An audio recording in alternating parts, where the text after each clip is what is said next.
अच्छा, ये अब्बास खान सवाल कर रहे हैं। वो कह रहे हैं कि आपकी जो सोच है उसकी वजह से लड़कियों को पर लग रहे हैं। थोड़ा उनकी टोन ऐसी है, मैं एज कोई इट इज़ बात नहीं, पढ़ूंगा। कोई बात नहीं। और आपकी जो पोस्ट्स हैं उनको पढ़ के वो घरों में उनके पर फड़फड़ा रहे हैं। इस पे आप क्या? नहीं सवाल है। इतना ये देखिए, बात यह है कि जिस दिन हमें पता चल गया ना कि औरत भी इंसान होती है आदमी की तरह, तो हमारी साइकोलॉजी सही हो जाएगी। हम लड़कियों को ना कोई और मखलूक समझते हैं। यही मैं पर अगर लड़कों को लगा रहा होता आपके ख्याल से, तो फिर तो ठीक था। सो मैं से आपको जवाब बड़ा आसान करके दे देता हूँ, आप ही की टर्मिनोलॉजी को इस्तेमाल करते हुए, कि जो पर है ना, ये अल्लाह ताला लगा के देते हैं, और माँ बाप का काम होता है उन परों का साइज बढ़ाता रहे ताकि वो ऊपर और ऊंचा उड़ सके। हम लेकिन करते क्या है, हम समझते हैं कि ये कोई और मखलूक है, और हम इनके पर जो है ना वो पर काट रहे होते हैं। मैं पर नहीं लगा रहा हूं, आप पर काट रहे हैं, पर अल्लाह ने लगाए हुए हैं। मगर जब पर कोई काटता है ना किसी के, तो फिर परिंदा फड़फड़ाता है। बड़े परों वाला परिंदा पर फड़फड़ाता नहीं है, पर फैलाता है। ये छोटे परों वाले परिंदे बेचारे पर फड़फड़ाते हैं। कभी सुना है कि बाज अपने पर फड़फड़ा रहा है?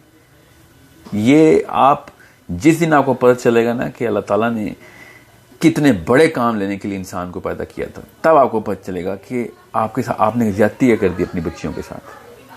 ये कायनात के मकासद पूरे करने वाली मशीनें आपके पास अल्लाह ताला ने आई थी, और आपने बस सास को खुश करना और शोहर को खुश करना, ये कहानी आपने सोची है। इसीलिए पाकिस्तान की पूरी नस्ल तबाह, दुनिया की नस्ल तबाह हो रही है, बिकॉज उस बेचारी बच्ची को यही नहीं पता कि वो कितनी बड़ी मखलूक अल्लाह ताला ने पैदा की। और ये गलती मेरी तरफ से नहीं है, ये हम सब की तरफ से गलती है कि हम ये समझते हैं कि हमारे हाथ में है कुछ।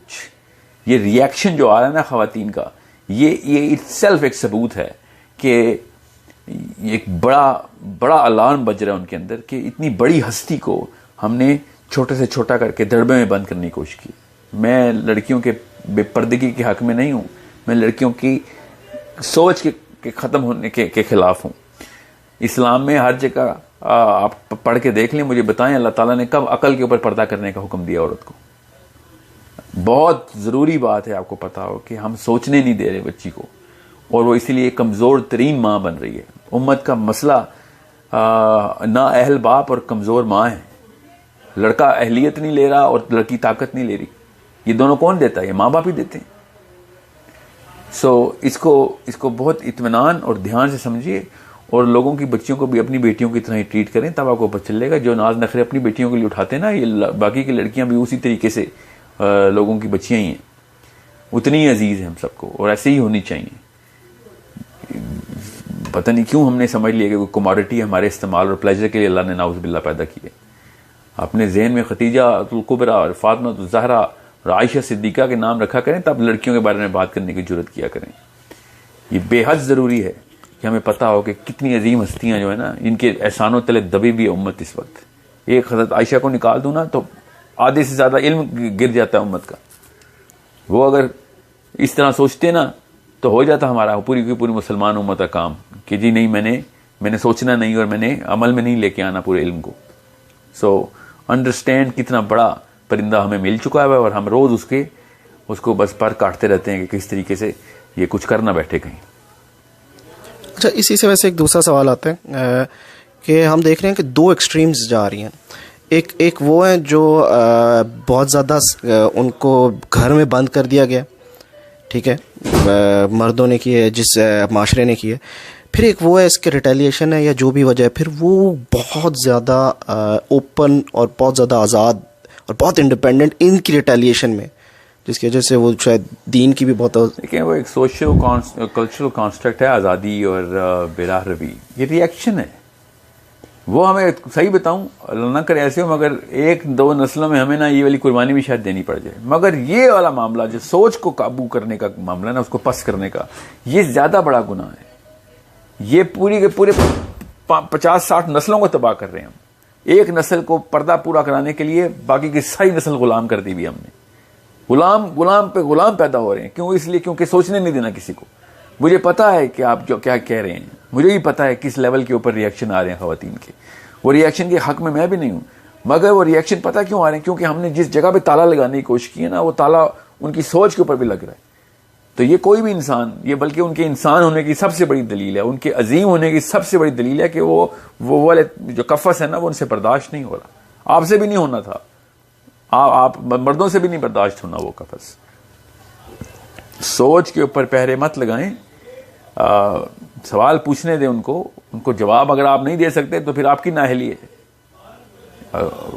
ये मामला मुझे समझ नहीं आता कि औरत के बड़े मकसद के बीच में पर्दा कैसे हायल हो रहा है। पर्दा करके भी औरत दुनिया के सबसे बड़े मकसद तो काम पूरे कर सकती है। ये किसने हमसे कह दिया कि बड़े काम करेंगे या पर्दा करेंगे? ये कौन सा फलसफा है हमारा कि खातून या तो अल्लाह ताला के मकसद पूरे करेगी या फिर अल्लाह का एक अमर जो है पर्दे का वो पूरा करेगी? ये फलसफा किधर से आ रहा है? मैंने आपसे कहा ना कि ये वाली हस्तियां मैं निकाल दूं ना अपने फलसफे की, जो हमारी जो टॉर्चेज हैं, जिन्होंने मशल दिखा के पूरी उम्मत को रोशन किया है, एक भी औरत उस औरत को निकाल दूं जो अल्लाह के नबी सल्लल्लाहु अलैहि वसल्लम का डायरेक्ट इल्म हम तक पहुंचा बैठी, तो तब आपको पता चल जाए कि कितना बड़ा नुकसान होता क्या है हमारे साथ फिर। So it's the saddest thing. मुझे सबसे ज्यादा अफसोस इस बात का है कि हमने आधी से ज्यादा उम्मत के बारे में ये फैसला कर लिया। इमाम और खवातीन की बात कर रहा हूं, हमने आधी से ज्यादा उम्मत के बारे में फैसला कर लिया है कि ये तो काम करेगी ही नहीं कोई, ये सिर्फ गोल रोटियां बनाएगी बस, और कोई काम नहीं है इसका। और जो बाकी की उम्मत है, जो बचा कुचा हमारा, जो बेटे हैं हमारे, उनके ऊपर बोझ डाला हुआ है हमने, और वो फिर जो कर रहे हैं हमें नजर आ रहा है उसके बाद।